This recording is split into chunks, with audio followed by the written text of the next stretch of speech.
Tous les Ivoiriens le connaissent, presque tous l'ont consommé au moins une fois ou le consomment régulièrement.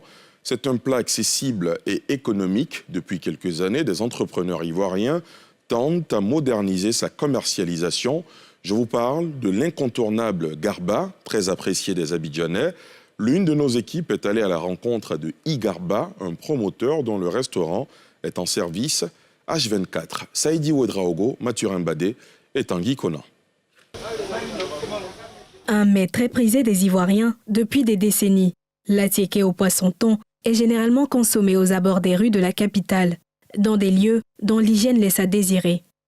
Depuis quelques années, les commerçants se livrent à une rude concurrence pour améliorer leur service. Plus spacieux, ventilés et régulièrement nettoyés, ces garbadromes d'un nouveau genre attirent de plus en plus d'Ivoiriens. J'ai l'habitude de venir précisément ici au Garba Choco d'Angré par rapport aux autres garbadromes. Tu vas t'asseoir, tu vas lutter les poissons thon comme on le dit. Et puis souvent il y a des mouches. Comme vous voyez, il n'y a pas de mouches, tout est propre.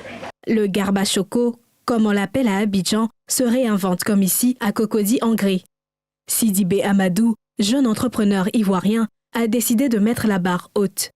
Son restaurant n'offre que du garba au standing 24 heures sur 24. J'ai pensé aussi au gars de la nuit. C'est vraiment important.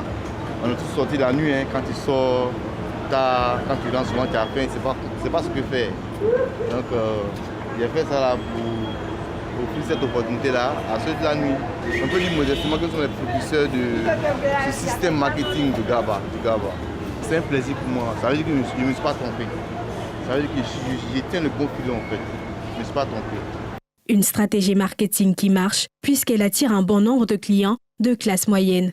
J'avais l'habitude de passer en fait devant l'enseigne Igarba, voilà, donc ça m'a interpellée. Enfin moi et mon mari, ça nous a vachement interpellés parce que c'était quelque chose qui était brandé, on voit qu'il y a un travail et c'est pas forcément ce dont on a l'habitude pour des vendeurs de Garba. Donc là aujourd'hui, j'avais envie de manger, donc je me suis dit pourquoi pas essayer. Et nous y voici pour la première fois. Pour moi, le prix est vraiment abordable. Pour un Garba de ce type-là avec le cadre et tout, vraiment le prix, ça va. Donc c'est pour ça que puis c'est bien fait. En plus de cela, quand tu es bien accueilli, le propriétaire même il est toujours là, il peut parler avec vous. Et puis bon, le plat, franchement, quand vous regardez, je ne suis pas à mesure de travail, ça joue. Cette révolution du garba par certains acteurs du secteur est un challenge pour les autres vendeurs traditionnels qui vont être obligés d'améliorer leur service s'ils veulent survivre à la concurrence.